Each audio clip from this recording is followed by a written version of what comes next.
The waiting area of the suburban medical clinic buzzed with quiet conversations and the occasional cough, but one pair stood out. A man in his late 40s sat stiffly in the corner, arms crossed, eyes scanning the room like he didn't want to be noticed but also didn't want to miss anything. Beside him, a small girl no older than 10 sat hunched forward, holding her arm close to her chest like it was made of glass. Her thin frame trembled every few minutes, and she kept casting sideways glances at the man next to her, as though seeking permission for every move she made. She didn't speak, not when the receptionist asked her name, not when a toddler nearby dropped a toy and it rolled under her chair. She just flinched slightly when the man leaned toward her and whispered something too low for anyone to hear. The receptionist, Carla, noticed the girl's wide eyes and the way she instantly sat up straighter, tighter, more afraid. Something wasn't right, but in a busy clinic, subtle signs often go unnoticed. The girl's clothes were neat, but there was something odd about them. Her jacket was too big and zipped all the way up, despite the summer heat. Her shoes didn't match, one was worn down heavily on the side. The other looked almost new.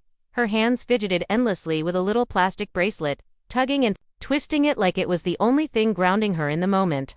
The man occasionally looked at her, not with concern, but with irritation. Once, he reached to pull her sleeve down, and she flinched so visibly that a woman sitting nearby lowered her magazine and watched for a moment too long. 10 minutes passed. Then 20. The girl didn't once ask for water, look at her phone, or speak to anyone. She seemed to shrink in her chair every time a nurse walked out with a clipboard. When her Nememily was finally called, she didn't get up at first. The man nudged her sharply. She stood slowly, her eyes locked on the floor. As they walked toward the examination hallway, she kept glancing back not at the people, but at the door. In those few minutes in the waiting room, several people noticed something they couldn't quite name, an eerie silence, a subtle dread in the air. But only one person would act on it, and it wouldn't be until after the X-ray that the true nightmare would begin. As the exam room door creaked open, Dr. Larson glanced up from her notes and immediately felt a change in atmosphere. Emily stepped in hesitantly, keeping close to the wall like she was trying to disappear into it. Her eyes darted from the doctor's face to the window, to the ceiling, then quickly back to the door. Dr. Larson had worked with children for over 20 years. She had seen scared kids before, but this was different. Emily didn't look scared of her injury. She looked scared of being alone with someone who wanted to help. Dr. Larson greeted her with a warm voice and soft tone, trying to ease the tension. "Hi, Emily. You can sit right there, sweetie. We'll take a quick look at that arm, all right?" The girl nodded, but it was a stiff, robotic motion. She sat gingerly on the exam table, one hand still gripping the injured arm, as though afraid someone might try to take it from her. She hadn't spoken yet. Not one word. And more than that, she hadn't made a sound, not a whimper, not a sniffle. Even in pain, she was silent. The doctor began to gently examine her arm. No cuts, no swelling, just bruising, lots of it. Faint, greenish-blue patterns along the forearm, some fresher than others. Emily winced when Dr. Larson's fingers touched near the elbow, but still didn't cry. "How did this happen?" the doctor asked softly. Silence. Dr. Larson looked into Emily's eyes, watery, red, but focused, and asked again, even softer, "Did you fall down, sweetheart?" A few seconds passed, then the girl slowly nodded, but avoided eye contact. Just as Dr. Larson began noting the bruising patterns, Emily spoke for the first time. Her voice was almost a whisper, barely audible over the humming air vent. "Please, don't tell my dad I talked." The doctor froze. The girl's voice was so fragile, it was like hearing a glass break across a room. "Why not?" Dr. Larson asked carefully, trying not to sound alarmed. But Emily just shook her head, her lips pressed tight. Her body language told the rest of the story, rigid, fearful, resigned. Whatever had happened, it was clear this child didn't feel safe. Not even here. Dr. Larson stood up slowly and made a decision. "All right, Emily," she said gently. "I'd like to get an X-ray of your arm, just to be sure there's no fracture." She stepped out into the hallway and called over a nurse, masking her concern with professional calm. But her heart was pounding. Something was terribly wrong, and whatever secrets Emily was keeping, they were buried far deeper than a bruised arm. Dr. Larson walked Emily down the quiet hallway to the imaging department, her mind racing behind a composed expression. She kept her tone light, pointing out a fish tank they passed and trying to draw a flicker of ease from the girl. but Emily didn't respond. Her eyes remained fixed on the floor, her good hand clenched tightly into a fist. Even the calm, pastel colors of the children's radiology wing didn't seem to reach her. She walked like someone being led somewhere they didn't want to go, but had no choice. When they arrived at the X-ray room, the technician, Mrs. Jacobs, greeted Emily warmly and explained what would happen. "We're just going to take a little picture of your bones, honey. It won't hurt one bit." Emily nodded, but again said nothing. As she removed her jacket for the scan, Mrs. Jacobs paused. There were faint bruises on Emily's shoulders too, and a long scratch down her upper back. She met Dr. Larson's eyes across the room.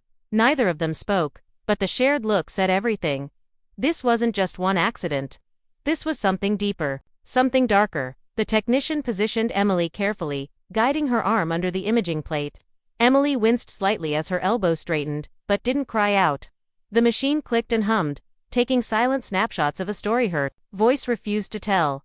Dr. Larson stayed just outside the radiation barrier, arms crossed tightly, watching every tiny movement. She noticed how Emily kept glancing toward the hallway as if expecting someone to burst through the door.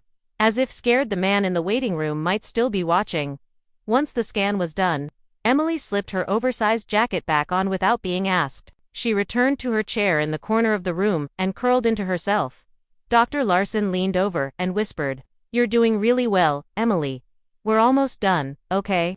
The girl gave the faintest nod, but her eyes were glassy now, forming but never falling. She looked too tired for fear, too used to silence.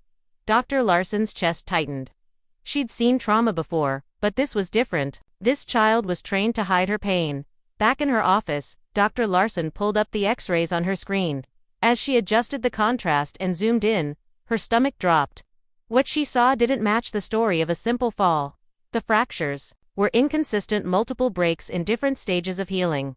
Some older, some newer, some suspiciously deliberate in location. She stared in silence for a long moment before rising slowly from her chair. Her next step wasn't medical, was legal and dangerous. The man in the waiting room had to be kept there, without knowing what had just been discovered. The fluorescent lights in Dr. Larson's office hummed faintly as she stared at the images on the screen, her eyes narrowing at the details most would miss. The radius showed a hairline fracture fresh, likely from whatever incident brought Emily in today. But what chilled her wasn't this new injury, it was the others. There were 3 more fractures older, partially healed in. None of them aligned with the explanation of a simple fall. One had a jagged, compressed shape, typical of a twisting injury. Another was a clean break near the wrist, too precise to be accidental, and one barely visible, was a previous rib fracture months old. Hidden, forgotten, ignored. Just then, a soft knock interrupted her focus. The radiologist, Dr. Kelman, stepped into the room holding a printed copy of the scan. He wasn't the kind to show emotion, but his face was pale, and his lips were pressed into a thin, troubled line. "Larson, take a look at this," he said, handing her a marked version of the scan with red circles drawn around suspicious areas. "These aren't from a single fall. That arm's been broken before. Multiple times. Different healing stages. This is patterned injury, this is abuse." He didn't need to say more. They both knew exactly what they were looking at. Dr. Larson set the papers down and instinctively turned toward the security monitor that showed the waiting room. The man Emily's so-called father was still there, sitting rigidly with his arms folded, staring into space like he had nothing to fear. But the sight of him now sent a pulse of anxiety through her. Her instinct was no longer just suspicion, it was certainty. He was dangerous, and Emily had been left alone with him for too long. Dr. Larson glanced at the clock. Every second felt heavier. She reached for the intercom button and called her head nurse in a calm but firm tone. "Lena, could you please check the pediatric supply closet for the post-X-ray chart folders?" It was an old CODA silent signal staff used when something was wrong and they needed help without alerting a possible abuser. Within seconds, Lena appeared at the office door and slipped inside, closing it quietly behind her. Dr. Larson briefed her quickly in a hushed voice, showing her the scans, pointing out Emily's statements or lack thereof, and the bruises they had both seen. Lena didn't ask questions. She only nodded, then disappeared down the hallway with purpose. Meanwhile, Emily was still in the imaging wing under the quiet watch of another nurse. Dr. Larson made sure she stayed there for her safety. The man in the waiting room, however, was growing restless. He stood up once, then sat back down, checked his watch, tapped his foot, but the staff had already begun to shift. A silent alarm had been sent. The police were en route, no confrontation. No panic, just a waiting game with high stakes. Dr. Larson knew she had uncovered something horrific, but she also knew it was only the surface. Something deeper was hidden behind that quiet child. And the man waiting just beyond the door. Lena moved swiftly through the clinic corridors, her steps steady but intentional, her face unreadable. She passed patients and staff without drawing attention, her years of experience in crisis protocols guiding her every move. Behind her composed demeanor, she was racing against the clock. She slipped into a staff-only room, pulled out a secured phone from the emergency cabinet, and called a direct line to local law enforcement. Her voice was low and calm, rehearsed but urgent. "This is St. Hope's Pediatrics.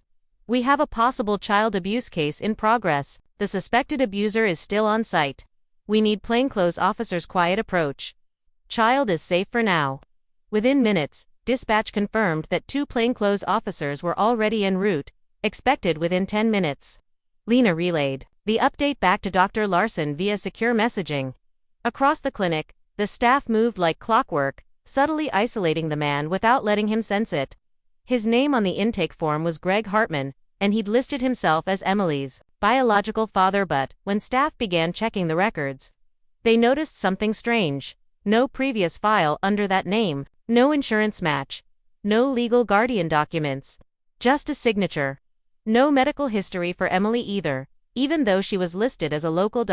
Dr. Larson took a deep breath and walked calmly toward the imaging wing, where Emily sat silently beside a nurse, still hugging her arm. Her eyes flicked up as the doctor entered. "Emily," Dr. Larson said softly, kneeling to her level. "You're doing great. We're going to keep you here for just a little longer, okay?" Emily gave a slow, fearful nod, and glanced nervously toward the hallway again. Dr. Larson placed a reassuring hand on the girl's shoulder, feeling the faint tremor running through her body. "You're safe right now," she added, emphasizing every word. Back in the waiting room, Greg Hartman stood up again. This time, his posture had changed. He was agitated, looking at the clock, shifting from foot to foot. He walked to the reception desk and asked, "How much longer is this going to take?" Carla, the receptionist, smiled professionally and responded with, "Shouldn't be much longer, sir. We're just finishing up the imaging. Thank you for your patience." Her voice was calm, but her finger was already near the silent alarm button under her desk, ready if anything went sideways.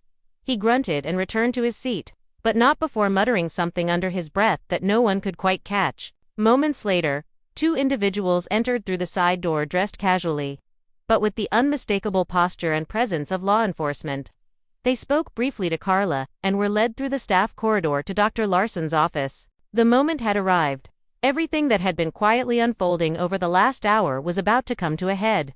But no one, not even Dr. Larson, was prepared for what the child would finally reveal, or how deep the truth would cut.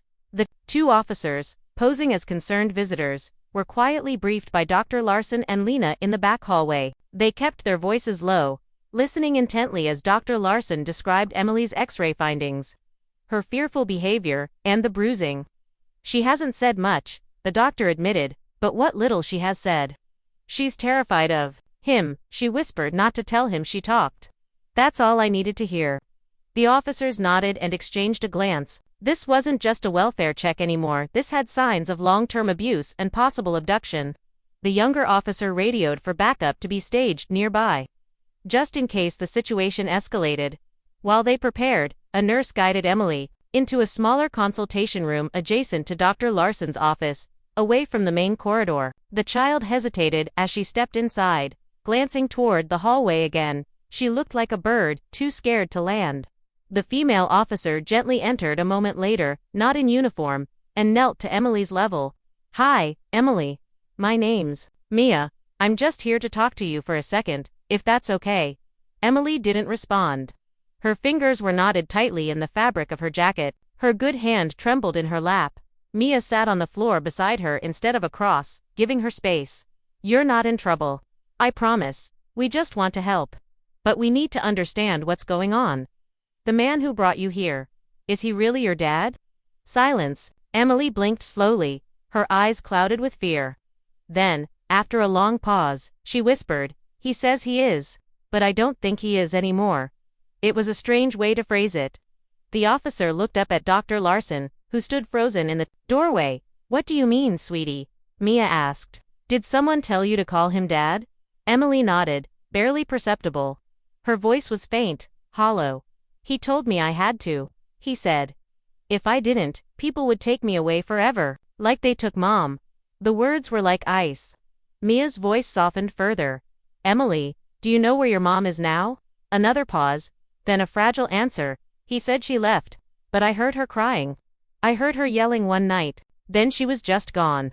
Emily finally looked up, eyes shining with unshed tears. He said it was my fault. That if I told anyone, I'd disappear too. The room was silent. Even the air seemed to still. Officer Mia stood slowly and stepped into the hallway, where her partner was already on his radio. The pieces were snapping into place painfully, horribly.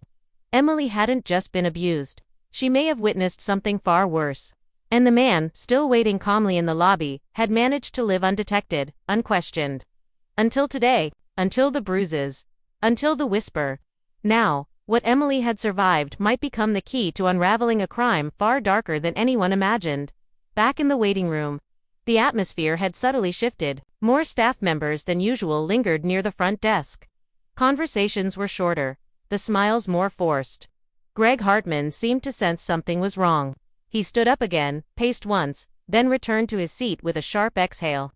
His foot tapped rapidly, and his gaze started sweeping the room more frequently. He pulled out a phone, stared at it blankly for a few seconds, then shoved it back into his pocket. Whatever mask of calm he had worn earlier was starting to crack, but not from guilt. From control slipping out of his hands. 2 uniformed officers arrived through the side entrance moments later. This time, they didn't try to blend in. It was time. As they moved in, the plainclothes officer re-entered the waiting area and approached Greg slowly. Mr. Hartman, we have a few questions for you. Could you come with us, please? For a brief second, Greg froze. His face didn't change, but his body went rigid, tense, like a wire ready to snap. About what? He asked, voice low, measured. Just routine, the officer replied, calmly but firmly. Let's step into the hallway. But Greg didn't move. His hand twitched toward his coat pocket just once. One of the officers immediately took a step forward, hand hovering near his holster. Sir, don't, he warned. Greg locked eyes with him and then bolted. Chairs toppled. A child screamed. Greg lunged for the main door, but 2 more officers appeared from the other side, cutting him off. He tried to twist past them, but one tackled him to the ground with practiced precision. Staff and patients watched in stunned silence as he was cuffed on the floor. Still struggling, still shouting something incoherent.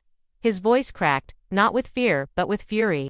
Like a predator cornered as he was dragged to his feet and led away. Emily was kept hidden in the back of the clinic, far from the chaos. Dr. Larson, hands trembling now, stepped away from the window where she had witnessed the takedown. She couldn't stop thinking about what Emily had said. I heard her crying. Then she was just gone. What had this man done? How long had he lived a lie, passing as a guardian, forging records, convincing neighbors and schools that nothing was wrong? And how had no one seen it until now? In the days that followed, what began as a routine pediatric checkup exploded into a full-blown criminal investigation. The authorities unearthed years of falsified documents, fake custody papers, and a trail of unanswered questions going back months, possibly more. And worst of all was the discovery made in a wooded area near an abandoned farmhouse Greg once rented, based on a tip Emily hesitantly gave when asked about the shed. What they found there would not only confirm Emily's worst fears, but reveal a truth more horrifying than anyone had expected. Emily was placed under emergency protective care that same night, for the first time in what felt like forever. She slept in a room with a locked door, not to keep her in, but to keep the monsters out. In the days that followed, investigators pieced together the full story. Greg Hartman had isolated Emily after her mother tried to escape an abusive relationship. He had convinced neighbors, schools, and even distant relatives that he was a legal guardian. But the truth was far more sinister. The remains found near the old farmhouse were confirmed to be Emily's mother. Her death had been ruled a homicide, hidden beneath months of manipulation, fear, and silence. It was Emily's quiet courage and that one whispered sentence, "Please don't tell my dad I talked," that cracked the case wide open. That tiny moment, born out of desperation, saved her life.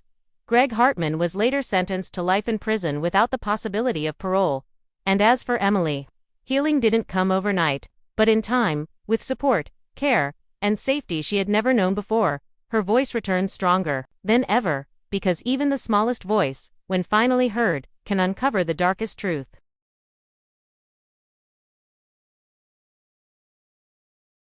If you liked this video, don't forget to hit that like button, share it with your friends, and drop your thoughts in the comments below. Most importantly, subscribe and hit the bell icon so the next secret finds you first.